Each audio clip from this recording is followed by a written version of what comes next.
સ્તવન કરું, સ્તવન કરું, સ્તવન કરું ઈસુ તારું. વચન સુણીને ગ્રહણ કરું સહુ, તેને પંથે ચાલુ.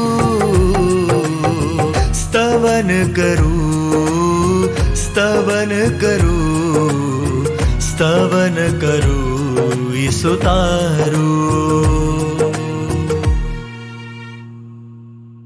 મારા વાલા દર્શક મિત્રો, આજના સ્તવન કાર્યક્રમમાં હું આપ સર્વનું સ્વાગત કરું છું. મિત્રો, આજથી આપણે પવિત્ર ગ્રંથ બાઇબલમાંથી નવા કરારના વિભાગમાંથી એક નવા પુસ્તકનો અભ્યાસ શરૂ કરવાના છીએ. તે છે યાકૂબનો પત્ર. તેમાં આજે આપણે યાકૂબના પત્રનો પરિચય અને પ્રથમ 1 થી 3 કલમો વિશે ઈશ્વરના સેવક પાસેથી વિસ્તારપૂર્વક સાંભળીશું. તો ચાલો તૈયાર થઈ જાઓ એક નવા પુસ્તકનો અભ્યાસ કરવા.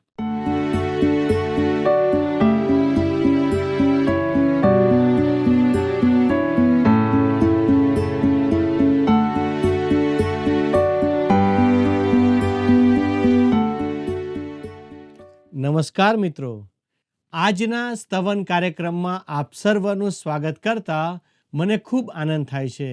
મિત્રો, તમે સાંભળ્યું તેમ આજથી આ પ્રસારણમાં આપણે નવા કરારમાંથી યાકૂબના પત્રનો અભ્યાસ શરૂ કરવાના છીએ.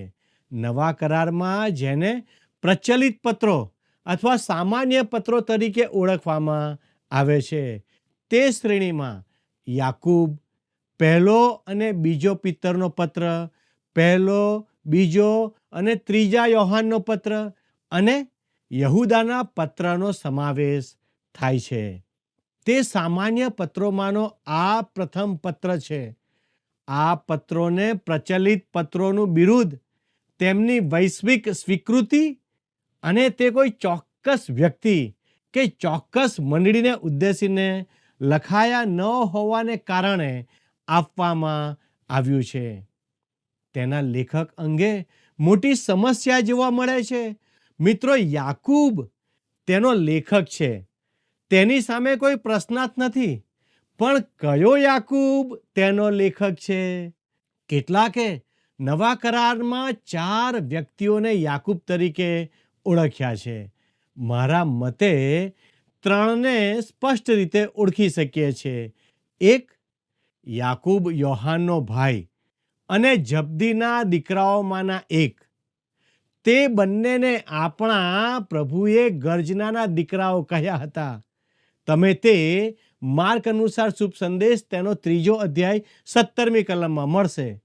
હેરોદે તેમની હત્યા કરી હતી અને સાથે સાથે સિમોન પિત્તરને જેલમાં પૂર્યા હતા.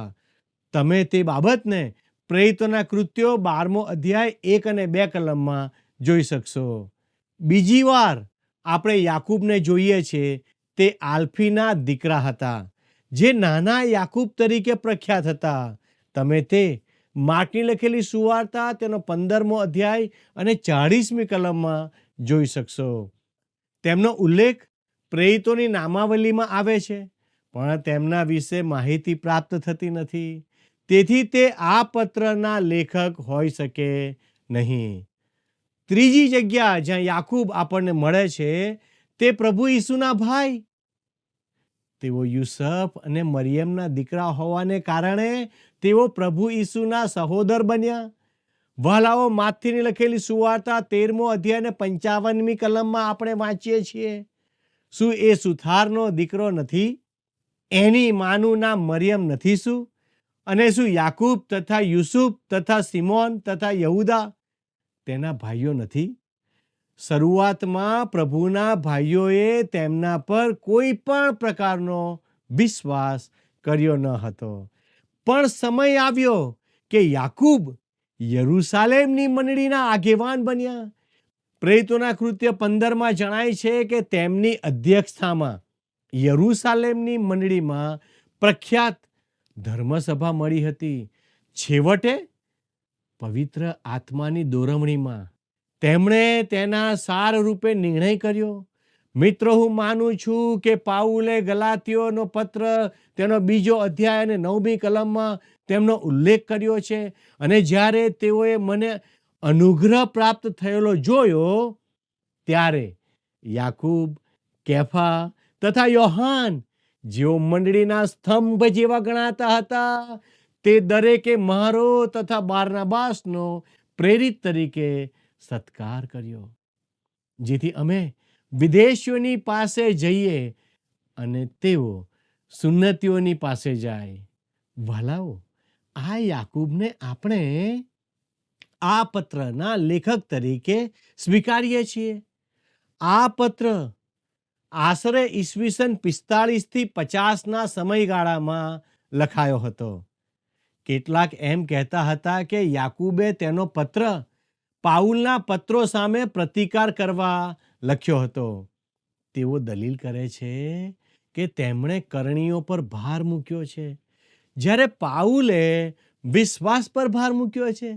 જો કે સંત પાઉલના પત્રોમાંનો સૌથી પ્રથમ પત્ર 1 થેસાલોનિકી આશરે ઈસવીસન 52 થી 56 સમયગાળામાં લખાયો હતો.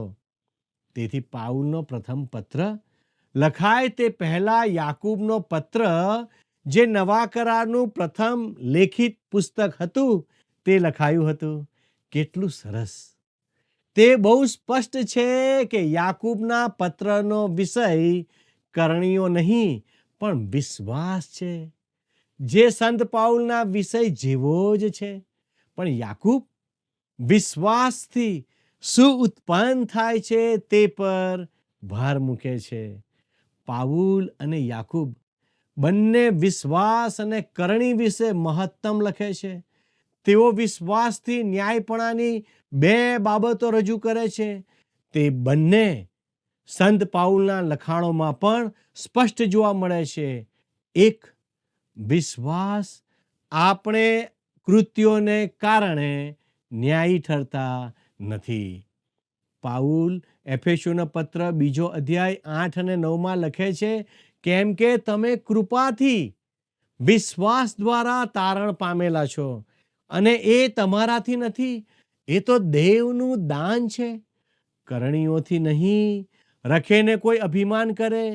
તે સાથે તીતસ 3 અને 5માં તે આ પ્રમાણે લખે છે, ત્યારે આપણા પોતાના કરેલા ન્યાયપણામાંના કૃત્યોથી નહીં, પણ તેની દયાથી, પુનર્જન્મના સ્નાનથી તથા પવિત્ર આત્માથી થયેલા નવીનીકરણથી તેણે આપણને તાર્યા. 2, કરણીઓ. યાદ રાખો મિત્રો, પહેલા આપણે જોયું વિશ્વાસ, અને આ બીજી બાબત છે કરણીઓ. આપણે કરણીઓ માટે ન્યાયી ઠરીએ છીએ. તીતસ 3 અને 8માં સંત પાઉલ કહે છે, એ વાત વિશ્વાસ યોગ્ય છે, અને જેઓએ દેવ પર વિશ્વાસ રાખ્યો તેઓ સારા કામ કરવાની કાળજી રાખે. માટે આ વાતો તું તેઓના મનમાં ઠસાવ્યા કરે, એવી મારી ઈચ્છા છે. આ બાબતો સારી તથા માણસોને હિતકારક છે. એફેસીઓનો પત્ર 2 અધ્યાય અને 10મી કલમમાં તે આપણને કહે છે કે કેમ કે આપણે તેની કૃતિ છીએ, અને સારી કરણીઓ કરવાને ખ્રિસ્ત ઈસુમાં આપણને ઉત્પન્ન કરવામાં આવ્યા છે. તે સારી કરણીઓ વિશે દેવે અગાઉથી એમ ઠરાવ્યું કે આપણે તે પ્રમાણે ચાલીએ. પ્રિય મિત્રો, ઉદ્ધાર માટે વિશ્વાસ મૂળ સમાન છે.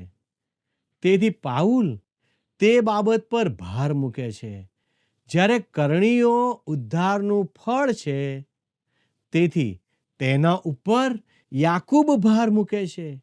બીજા શબ્દોમાં આપણે તેને આ રીતે વ્યક્ત કરી શકીએ કે વિશ્વાસને કારણે ઉદ્ધાર થાય છે, અને કરણીઓ ઉદ્ધારનું પરિણામ છે. જ્યારે પાઉલ કહે છે કે તમારા કૃત્યોથી તમારો બચાવ થશે નહીં, ત્યારે તે નિયમશાસ્ત્ર પ્રમાણેના કૃત્યોની વાત કરે છે. પણ યાકૂબ જ્યારે કરણીઓની આવશ્યકતા પર ભાર મૂકે છે, ત્યારે તે નિયમશાસ્ત્ર અને કરણીઓની નહીં પણ વિશ્વાસની કરણીઓની વાત કરે છે. વાલા મિત્રો, યાકૂબનો પત્ર તેનો 2 અધ્યાય અને 18મી કલમમાં યાકૂબ કહે છે, હા, કોઈ કહેશે કે તને વિશ્વાસ છે અને મને કરણીઓ છે, તો તું તારો વિશ્વાસ તારી કરણીઓ વગર મને દેખાડ અને હું મારો વિશ્વાસ મારી કરણીઓથી તને દેખાડીશ. મારા પ્રિય મિત્રો, ઈશ્વર નિશ્ચય તમારું હૃદય જુએ છે અને તે જાણે છે કે તમે વિશ્વાસ કરો છો કે નહીં. વિશ્વાસ દ્વારા તારણ છે, પણ તમારી બાજુમાં રહેતો પડોશી તમારું હૃદય જોઈ શકતો નથી. તે તમારી કરણીઓથી તમારા વિશ્વાસનું ફળ જોઈને તમારો ન્યાય કરશે. ખરું ને? આ વચનોને હું આ પત્રના 2 મહત્વના વચનો માનું છું. પ્રથમ છે યાકૂબ 1:22. ત્યાં આ પ્રમાણે નોંધ્યું છે, પણ તમે વચનના પાળનારા થાવ, પોતાને છેતરીને કેવળ સાંભળનારા જ નહીં. બીજું છે યાકૂબ 2:20. પણ ઓ નિર્બુદ્ધ માણસ, કરણીઓ વગર વિશ્વાસ નિર્જીવ છે એ જાણવાની તું ઈચ્છા રાખે છે. વાલા મિત્રો, યાકૂબનો પત્ર ખ્રિસ્તની નીતિશાસ્ત્ર વિશે જણાવે છે કે તે સિદ્ધાંત નથી. તે વ્યવહારુ બાબતોમાં ઊંડા ઉતરે છે, પણ વિશ્વાસના વિષયથી દૂર જતા નથી. યાકૂબ વ્યક્તિગત રીતે ખૂબ વ્યવહારુ હતા. પ્રણાલિકા પ્રમાણે તેમને વૃદ્ધ ઊંટ જેવા ઢીંચણવાળાની ઉપમા આપવામાં આવી હતી, કારણ કે તે પ્રાર્થનામાં ખૂબ સમય ગાળતા હતા. વાલા દર્શક મિત્રો, આ પત્રની વ્યવહારિકતાને કારણે તેની સરખામણી નીતિવચનોના પુસ્તક અને પહાડ પરના સંદેશા સાથે કરવામાં આવે છે.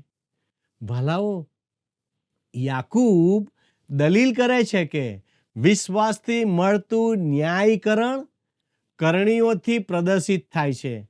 તેની કસોટી કરણીઓ જે અધ્યાય 1 અને 2માં છે, વચનો જે અધ્યાય 3માં છે, જગીકપણામાં જે અધ્યાય 4માં અને ધનવાનોને ચેતવણીમાં અધ્યાય 5માં થવી જોઈએ. વાલા મિત્રો, હવે આપણે યાકૂબના પત્રની રૂપરેખા જોઈએ. 1. સાચા વિશ્વાસની ચકાસણી જે અધ્યાય 1થી 3માં છે, જેમાં 1. ઈશ્વર કસોટી દ્વારા વિશ્વાસને ચકાસે છે, જે અધ્યાય 1:1-12માં છે. 2 પ્રકારનું પરિણામ, ધીરજમાં વૃદ્ધિ જે વચન 3 છે, ત્યાર પછી મળનારું ઇનામ. 2. ઈશ્વર દુષ્ટતાથી ક્યારેય કસોટી કરતા નથી, જે અધ્યાય 1:13-21માં છે. દુષ્ટતા અંદરથી જ આવે છે, એટલે કે દેહમાંથી. 3.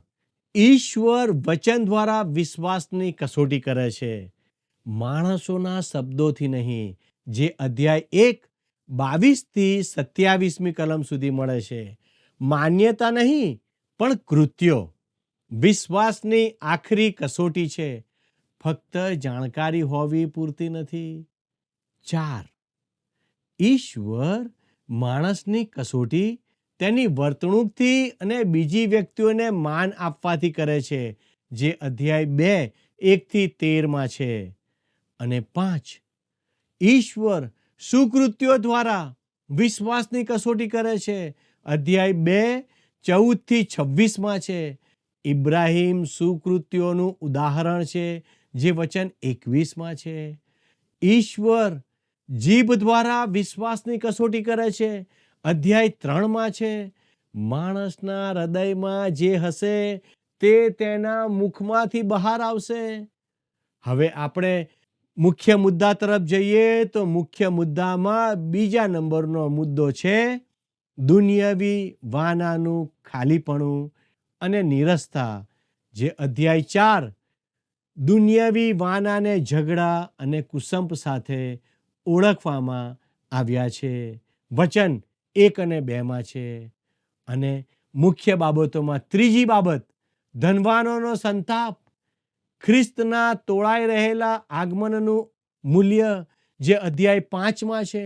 ખ્રિસ્તના આગમનની નિકટતા ધીરજ ઉત્પન્ન કરે છે.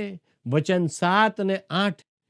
પ્રાર્થના, જે વચન 13 થી 18માં છે, જેમાં 1 ધનની કાળજી લેવી પડે છે, 2 ખ્રિસ્તનું આગમન દિલાસો છે, 3 ન્યાયની પ્રાર્થના સામર્થ્ય છે. વહાલા મિત્રો, આ અધ્યાય 5ની રૂપરેખા છે. વહાલા દર્શક મિત્રો, હવે આપણે પ્રથમ અધ્યાયની શરૂઆત કરીએ. તેનો વિષય છે ઈશ્વર કસોટી દ્વારા વિશ્વાસને ચકાસે છે.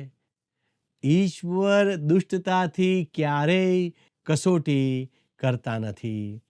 ઈશ્વર વચન દ્વારા વિશ્વાસની કસોટી કરે છે, માણસોના શબ્દોથી નહીં. યાકૂબનો પત્ર વ્યવહારિક પુસ્તક છે, જે ખ્રિસ્તી સિદ્ધાંત કરતા નીતિશાસ્ત્ર વિશે જણાવે છે. તે વ્યવહારિક બાબતોમાં ઊંડા ઉતરે છે, પણ સમગ્ર પત્રમાં વિશ્વાસના વિષયથી દૂર જતા નથી. યાકૂબના પત્રમાં વિશ્વાસને કારણે ઉત્પન્ન થતી કરણીઓ પર ભાર મૂકવામાં આવ્યો છે. 1 થી 3 અધ્યાયોમાં તે સાચા વિશ્વાસની ચકાસણી અને ઈશ્વર કેવી રીતે તેની કસોટી કરે છે તેમાંની કેટલીક રીતો વિશે જણાવે છે. પ્રથમ છે, ઈશ્વર કસોટી દ્વારા વિશ્વાસને ચકાસે છે. મિત્રો, હવે આપણે યાકૂબનો પત્ર, તેનો પહેલો અધ્યાય, તેની પહેલી કલમ આપણે વાંચીએ. ત્યાં આ પ્રમાણે નોંધવામાં આવ્યું છે. જો મિત્ર તમારી પાસે બાઇબલ છે તો તમે નવા કરારના વિભાગમાં 226 નંબરનું પાનું ખોલો. ત્યાં યાકૂબનો પત્ર પહેલો અધ્યાય, તેની પહેલી કલમ આ પ્રમાણે કહે છે: વિખેરાઈ ગયેલા 12 કુળને દેવના તથા પ્રભુ ઈસુ ખ્રિસ્તના સેવક યાકૂબની સલામ. દેવના તથા પ્રભુ ઈસુ ખ્રિસ્તના સેવક યાકૂબની સલામ. મિત્રો, સલામનો સરળ અર્થ કાયમી ગુલામ થાય છે. મિત્રો, જો યાકૂબના બદલે હું ઈસુનો માનવીય રીતે ભાઈ હોત તો મારા પત્રમાં મેં ક્યાંક તો તે વિશે જણાવ્યું જ હોત. પણ યાકૂબ તેવું કરતો નથી. તેની જગ્યાએ તે પોતાને ઈશ્વરના અને પ્રભુ ઈસુ ખ્રિસ્તના કાયમી ગુલામ તરીકે ઓળખાવે છે. શરૂઆતમાં તો પ્રભુ ઈસુના સહોદર ભાઈએ વિશ્વાસ કર્યો ન હતો કે તે ઈશ્વરના પુત્ર છે. તે તેમની સાથે ઉછર્યા હતા, સાથે રમ્યા હતા. તેણે તેમને વૃદ્ધિ પામતા જોયા હતા. તેણે નોંધ્યું કે તે અસાધારણ હતા, પણ તે જગતના તારનાર છે તેવો વિશ્વાસ તેમણે કર્યો ન હતો. પ્રિય મિત્રો, પ્રભુ ઈસુ જ્યારે આ પૃથ્વી પર હતા ત્યારે એટલા પૂરેપૂરા માણસ બની ગયા હતા. તેથી તેમના ભાઈઓએ પણ તેમના પર શરૂઆતમાં વિશ્વાસ કર્યો ન હતો. ચોક્કસ પોતાના કુટુંબના સભ્યોને પહોંચવું કઠિન કામ છે, છતાં આપણે તેમને પણ પહોંચવાનું છે. યાકૂબ તેની લોહીની સગાઈને કારણે નહીં, પણ તેમને પોતાના તારનાર તરીકે ઓળખતા થયા અને પછી તે તેમના કાયમી સેવક બન્યા. આ બાબત નોંધો કે યાકૂબ તેમને શું કહી રહ્યા છે. તે તેમનું પૂરું નામ એટલે પ્રભુ ઈસુ ખ્રિસ્ત કહે છે. યાકૂબ કહે છે તે મારા પ્રભુ છે. ઈસુ તેમનું માનવી તરીકેનું નામ હતું અને યાકૂબ તેમને ઈસુ તરીકે એટલે તેમના સહોદર તરીકે ઓળખતો હતો, પણ તે તેમને ખ્રિસ્ત તરીકે ઓળખતો ન હતો. ઈસુ તો મસીહા તરીકે આ જગતમાં આવ્યા અને જગતના પાપ માટે મરણ પામ્યા હતા. ઈસુ ફક્ત નામ જ ન હતું, પણ તેમને ઈસુ કહેવામાં આવ્યા, કારણ કે તે પોતાના લોકોને તેમના પાપોથી બચાવશે. તે જ તેમના નામનો અર્થ છે.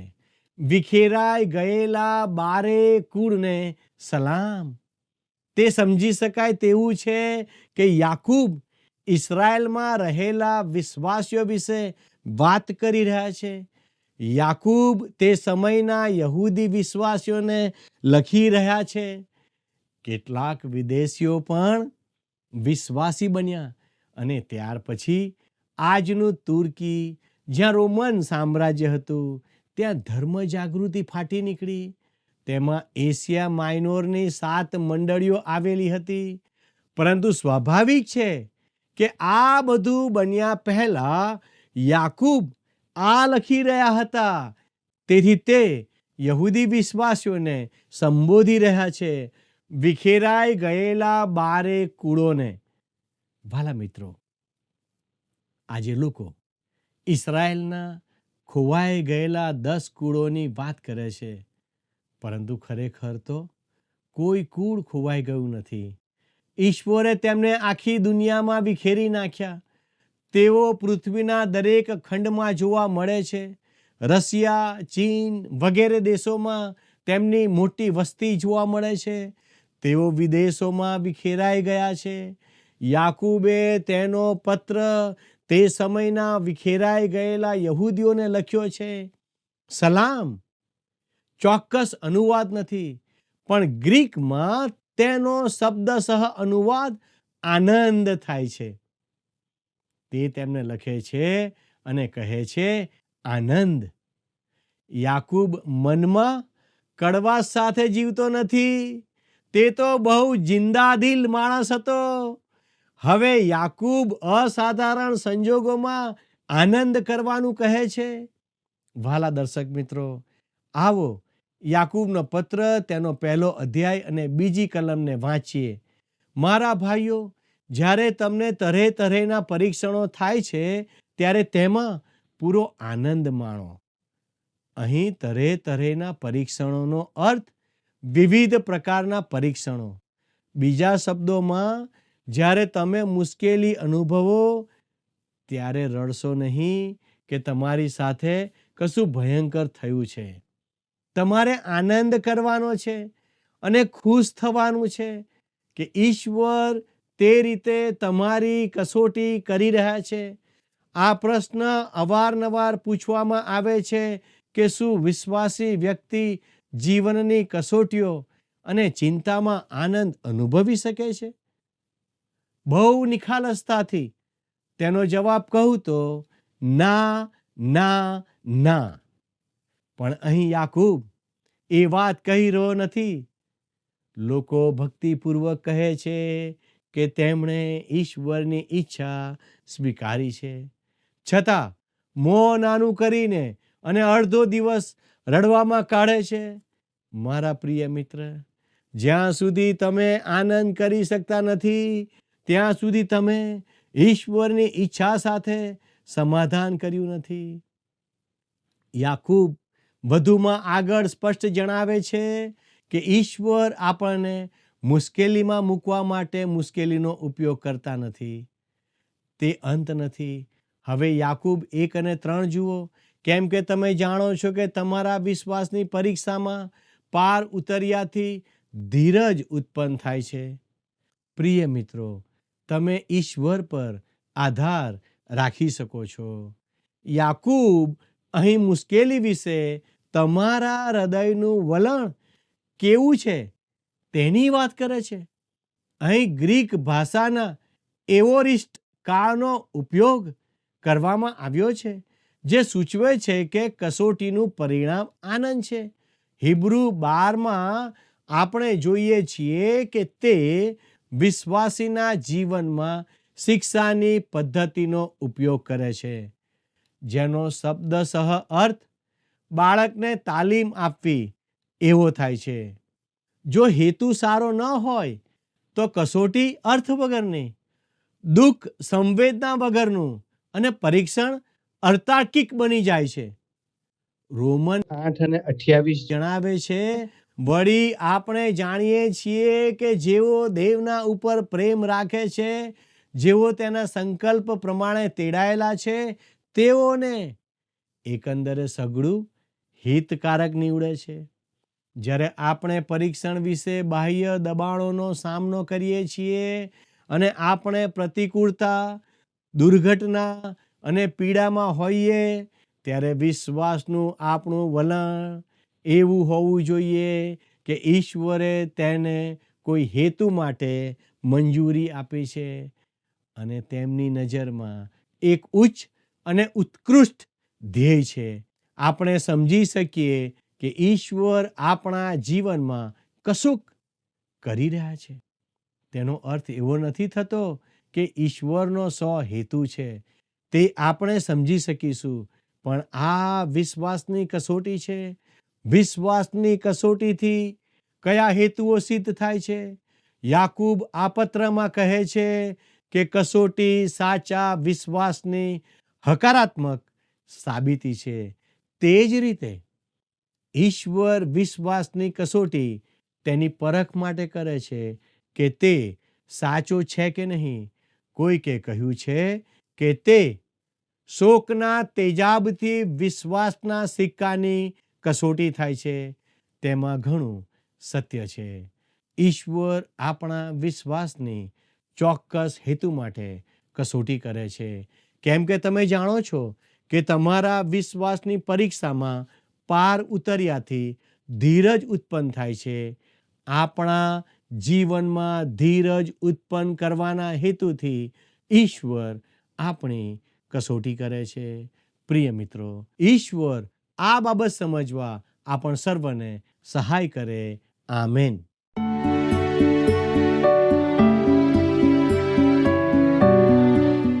પ્રિય મિત્રો, આજે આપણે યાકૂબના પત્રનો પરિચય મેળવ્યો. તેમાં જાણવા મળ્યું કે ઈશ્વર આપણી કસોટી કરે છે કે આપણે તેમના પર સાચો વિશ્વાસ કરીએ છીએ કે નહીં. આપણે ઘણીવાર એવું કહીએ છીએ કે મને ઈશ્વર પર પૂરો વિશ્વાસ છે, અને થોડી જ વારમાં કોઈ મુશ્કેલી આવી પડે ત્યારે આપણા વિશ્વાસની ખરી કસોટીમાં આપણે નિષ્ફળ જઈએ છીએ. મુશ્કેલીના સમયમાં જો આપણો વિશ્વાસ ઈશ્વરમાં દ્રઢ રાખીએ છીએ તો આપણે ધીરજ રાખી શકીએ છીએ. મિત્રો, આવતીકાલે આપણે મળીશું ત્યારે હવે પછીની કલમો વિશેનો અભ્યાસ કરીશું. મિત્રો, તમારો વિશ્વાસ કેવો છે તે વિશે વિચાર કરો. આજનો પ્રશ્ન છે, યાકૂબનો પત્ર કયા સમયગાળામાં લખાયો હતો? એ. ઈસવીસન 45 થી 50, બી. ઈસવીસન 50 થી 55, સી. ઈસવીસન 55 થી 60, ડી. ઈસવીસન 60 થી 65. મિત્રો, ગત પ્રશ્નનો જવાબ છે એ. સમરૂન. મિત્રો, આજના પ્રશ્નનો જવાબ અને આપના પ્રતિભાવો મોકલવા માટે અમારો સંપર્ક નંબર છે 94 29 37 56 10, 9429375610. અત્યારે જ આપનો જવાબ મોકલી આપશો. ધન્યવાદ. શું તમને આ કાર્યક્રમ ગમ્યો? અત્યારે જ અમને મિસ કોલ કરો.